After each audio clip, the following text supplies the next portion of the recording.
கழிவுண்டு போட்டு கழிவுண்டு சொன்ன என்ன சொன்னேன், டிஸ்கவுண்ட்டுன்னு சொல்லி சொன்னேன். சரியா? டிஸ்கவுண்ட் அப்படின்னு என்னது, ஒரு சாமான் வந்து 2000 ரூபாவை இருந்தால் டிஸ்கவுண்ட் வந்த பிறகு இந்த விலையை விட என்ன செய்யும், நாங்கள் கொடுக்க வேண்டிய சல்லிட அளவு வந்து குறைய போகுதுன்னு சொல்லி சொன்னோம். சரியா? இப்போ டிஸ்கவுண்ட்டுக்கு ஒரு கேள்வி எழுதுங்க. கவிதா 20% கழிவை வழங்கும் 20% கழிவை வழங்கும் ஓர் புத்தக கடையில்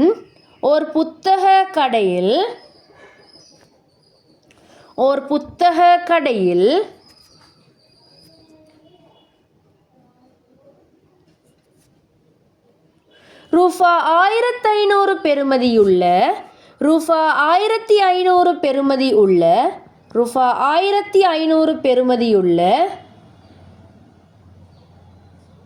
புத்தகங்களை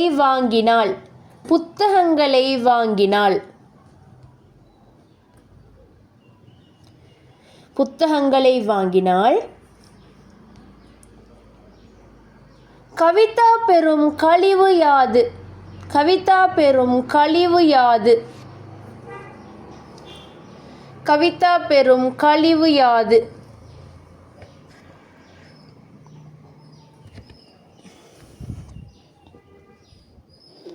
உங்களுக்கு பெருமானம் கேட்டிக்குது. பெருமானம் கேட்டால் என்ன செய்யணும், இங்கிட்டு போடுங்க. மொத்த பணம் சமன்பாடு இப்படி எழுதிக்கோங்க.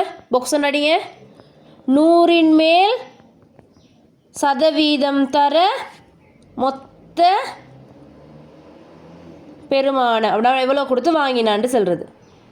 இல்லாட்டி செலவுன்னு சொல்லி போட்டாலும் சரி, என்ன செலவுன்னு சொல்லி போட்டிங்கன்னாலும் சரி, இல்லாட்டி விலைன்னு போட்டிருந்தாலும் சரி, வெள்ளைன்னு போட்டுக்கோங்க. 100 மேல் சதவீதம் தர விலை வரும். இதுக்கு சமன்பாடுமாய் வரக்குள்ள இது எப்படி நினைவு வச்சுக்க சொல்கிறேன்டா, உங்களுக்கு சதவீதம்னு சொல்லி கேள்வி ஒன்றில் வந்தால் தர 100 இங்கிட்டு போட சொல்லி சொன்னேன். இப்போ சதவீதம்னு சொல்லி கேள்வி இல்லை, உங்களுக்கு என்ன கேட்டுக்கிறாங்க, பெருமானம் எவ்வளோன்னு சொல்லி கேட்டுக்கிறாங்க. அப்படின்ற நேரத்தில் இங்கே அந்த மொத்த பெருமானத்தை இங்கால சைட்லையும் 100 இங்கேயும் 100க்கு மேலே 100% போடுறேன். இப்போ இதை சுருக்கி எடுத்தீங்கன்னா விட வரும். அடுத்த 100 மேல் சதவீதம் தர விலை போட்டுக்கோங்க. இது கழிவுக்கு எவ்வளோ கழிவு? 300 ரூபா. 2 சைஃபர் வெட்டுறீங்க. 2 தர 20 தர 15 300 ரூபா. இவருக்கு 300 ரூபா கழிவு. அப்போ இவர் இப்போ கடைக்காரனுக்கு எவ்வளோ கொடுக்கணும்? 1500 ரூபா விலை, 300 ரூபா கழிஞ்சா இவர் எவ்வளோ கொடுக்கணும்னு சொல்லி போடணும். 1200 ரூபா கொடுக்கணும். விளங்கிச்சு தானே? கழிவுன்னு சொல்கிறது டிஸ்கவுண்ட் ஈக்கிற விலையை விட குறையும். 20% இங்கே டிஸ்கவுண்ட் கொடுக்குற ஒரு புக் கடையில் 1500 ரூபாட புக் கொண்ட வாங்குறாங்க. சரியா? கழிவு வந்து கேள்வி. சரியா? கழிவு வந்து கேள்வி. அப்போ எப்படி போடணும்? சமன்பாடு என்ன சொன்னேன்? சதவீத 100க்கு மேலே சதவீதம் தர 1500. சரியா? அப்போ இதை சுருக்கி எடுத்தீங்கன்னு சொன்னால் உங்களுக்கு விட வரும். அதுக்கப்புறம் வாரதை இந்த பெருமானத்துலேருந்து கழிக்கணும். எப்போ நீங்கள் எவ்வளோ கடைக்காரனுக்கு கொடுப்பேன்னு கேள்வி வந்தால் மட்டும்தான் கழிக்கணும். சரியா?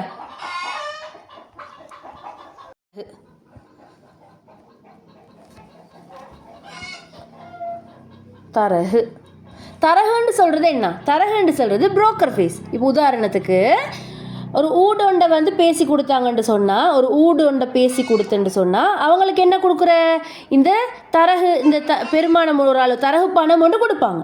பேசி கொடுக்குற ஆக்களுக்கு என்ன சொல்கிற, புரோக்கர்ஸ்ன்னு சொல்லி சொல்கிறேன். அப்போ ஒரு ஊடு ஒன்றை பேசி கொடுக்குற, இல்லாட்டி ஒரு கம்பெனி ஒன்றை பேசி கொடுக்குற, ஒரு இடம் ஒன்றை பேசி கொடுக்குற, அப்படி உள்ள வேலைகளுக்கு தான் என்ன சொல்கிற, தரகுன்னு சொல்லி சொல்கிறேன். சரியா? அப்படிப்பட்ட வேலைக்கு சொல்கிற பேர் தான் என்னது, தரகு. சரியா? இப்போ இந்த கேள்வி மார்க் பண்ணுங்க. 5% தரகு சதவீதத்தை உடைய நிறுவனம் 5% தரகு சதவீதத்தை உடைய நிறுவனம் 5% தரகு சதவீதத்தை உடைய நிறுவனம்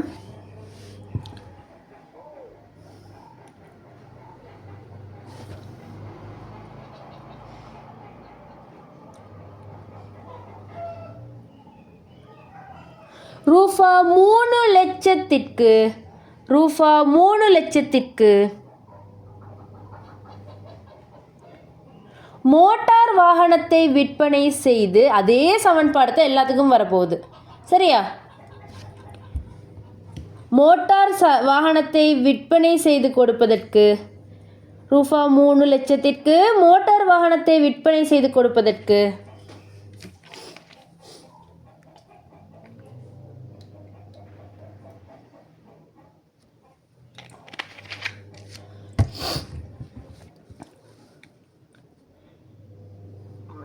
விற்பனை செய்து கொடுப்பதற்கு அறவிடப்படும் தரகு பணம் அறவிடப்படும் தரகு பணம் பணம் கேட்டிக்குது. சமன்பாடு எப்படி வரும்னு சொல்லுங்கள். 100 எங்கிட்டு வரும்? பணம் கேட்டிக்கிறதால 100 இங்கிட்டு வருமா? சதவீதம் கேட்டால் மட்டும்தான் 100 இங்கிட்டு வரும். சதவீதம் கேட்கல சொட்டி 100 இங்கிட்டு இந்த 5ன்றது மேலே தர பெருமானம் வந்து இங்கிட்டு விளங்கிச்சு தானே? சதவீதம் கேட்டால் இந்த 100 இங்கே, இந்த பெருமானம் இங்கே வரும். இப்போ சதவீதம் கேட்கல, பெருமானம் கேட்டுக்குது. அப்போ 3,00,000 இங்கிட்டு 100 அங்கிட்டு, அது 2 இடம் மாதிரி வரப்போகுது. அவ்வளோதான்.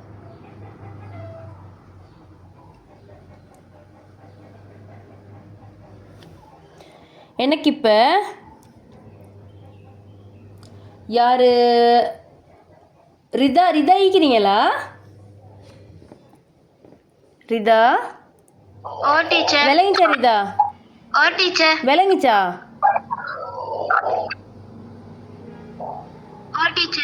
ஓகே. அண்ணா கொஞ்சம் அன்மியூட் பண்ணுங்க. அண்ணாக்கு இப்படி ஒரு கேள்வி ஒன்றிக்குது.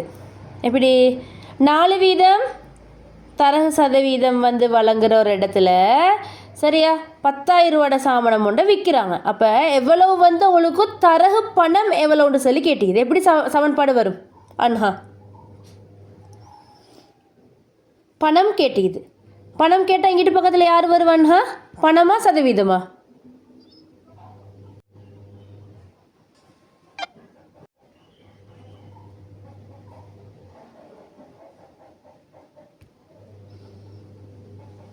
கொஞ்சம் மீட்டிங்க பாருங்கள். இன்னொருக்கா ஷார்ட்டாக சொல்கிறேன். இப்போ நீங்கள் கடையில் ஒரு சாமானத்தை 100 ரூபாய்க்கு வாங்குறீங்க, 150 ரூபாய்க்கு அதை விற்கிறீங்கன்னு சொன்னால் உங்களுக்கு இங்கே 50 ரூபா என்னது? 100 ரூபாய்க்கு வாங்கி 150 ரூபாய்க்கு விற்றீங்கன்னு சொன்னால் உங்களுக்கு 50 ரூபா என்னது இங்கே லாபம். சரியா? இப்போ நீங்கள் ஒரு சாமானத்தை 150 ரூபாய்க்கு வாங்கி 100 ரூபாய்க்கு விற்கிறீங்க, உங்களுக்கு இப்போ 50 ரூபா நஷ்டம். இப்போ லாப நஷ்ட சதவீதம்னு சொன்னால் என்னன்னு சொல்லி பார்ப்போம். லாப சதவீதம் லாப சதவீதத்தை பார்ப்போம். இப்போ நீங்கள் ஒரு சாமானம் ஒன்று 20 ரூபாய்க்கு வாங்கி 25 ரூபாய்க்கு விற்கிறீங்க, உங்களுக்கு எவ்வளோ லாபம்? 5 ரூபா லாபம். சரியா? இப்போ உங்களுக்கு லாப சதவீதம் கேட்குறாங்க. சதவீதம்னு சொல்லி வந்தால் இந்த பக்கம் தர போட்டு இங்கிட்டு வர இடத்துல 100 நீங்கள் ஒன்றாவது போட்டுறணும். போட்டுட்டு உங்களுக்கு எவ்வளோ செலவு போச்சு இந்த சாமானத்தை வாங்க போட்டுக்கோங்க. இது வந்து விற்ற விலை, இது உங்களுக்கு போன செலவு. அப்போ செலவை கீழே போட்டாச்சு. எவ்வளோ உங்களுக்கு லாபம்? 5 ரூபா. 20 ரூபா செலவழிச்சிங்க, 5 ரூபா லாபம்னு சொன்னால் அது 100 ரூபாவில் 100க்கு எப்படி வரப்போகுதுன்னு சொல்லி பார்க்குறேன். சரி தானே? இதே மாதிரி தான் நஷ்ட சதவீதமும். அடுத்தே கழிவுன்னு சொல்கிறது என்ன பார்த்தோம்? டிஸ்கவுண்ட். அது என்ன செய்யும்? விற்கிற விலையை விட உண்மையான விலை வந்து கழிய போகுது. உதாரணத்துக்கு ஒரு உடுப்பொண்டு நீங்கள் 1000 ரூபாய்க்கு வாங்குறீங்க, அந்த கடையில் சொல்லிக்கிது 50 ரூபா 50% டிஸ்கவுண்ட் இந்த மாதிரி அப்படின்ட்டு. இப்போ உங்களுக்கு எவ்வளவு வந்து டிஸ்கவுண்ட்டில் புல போகுதுன்னு சொல்லி பார்க்க போகிறோம். பெருமானம், கழிவு பெருமானம் பார்க்க போகிறோம். பெருமானம் பார்க்குற நேரம் இங்கிட்டு தர 100 வருமா? இல்லை. பெருமானம்னா இங்கிட்டு பெருமானம் தான் வரும். சதவீதம்னா தான் இங்கிட்டு 100 வரும். அப்போ 1000 இங்கிட்டு வந்தால் 100 கீழே 50 மேலே 2 சைஃபர் வெட்டினீங்கன்னு சொன்னால் 500 ரூபா வரப்போகுது. 500 ரூபாய்க்கு கிடைக்கும். கிளியரா? இது வந்து கழிவு பார்க்குறது. தரகுன்னு சொல்கிறது புரோக்கர் பீஸ்.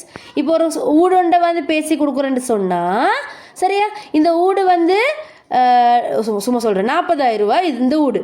சரியா? இந்த 40,000 ரூபாய்க்கு வந்து நீங்கள் பேசி கொடுத்தீங்கன்னு சொன்னால் உங்களுக்கு 20% வந்து தரகு பணம் தாரன்னு சொல்கிறாங்க. பணம் தார பணத்தில் பெருமானம் கேட்குறாங்க. பெருமானம் கேட்டால் 40,000 ரூபா இங்கிட்டு போட்டாச்சு, 100ன் மேல் 20 போட்டாச்சு. இந்த இடத்துல தரகு கழிவு அந்த பெருமானங்கள் தான் இந்த இடத்துல வரப்போகுது. இது ரெண்டையும் தான் நீங்கள் 100 இங்கிட்டு வருமா பெருமானம் இங்கிட்டு வருமானு சொல்லி கேள்வியை பார்த்து முடிவெடுக்கணும். பெருமானம் கேட்டிருந்தா பெருமானம் இங்கிட்டு வரும், சதவீதம் கேட்டிருந்தா சதவீதத்துக்கு 100 இங்கே வரும். அவ்வளோதான்.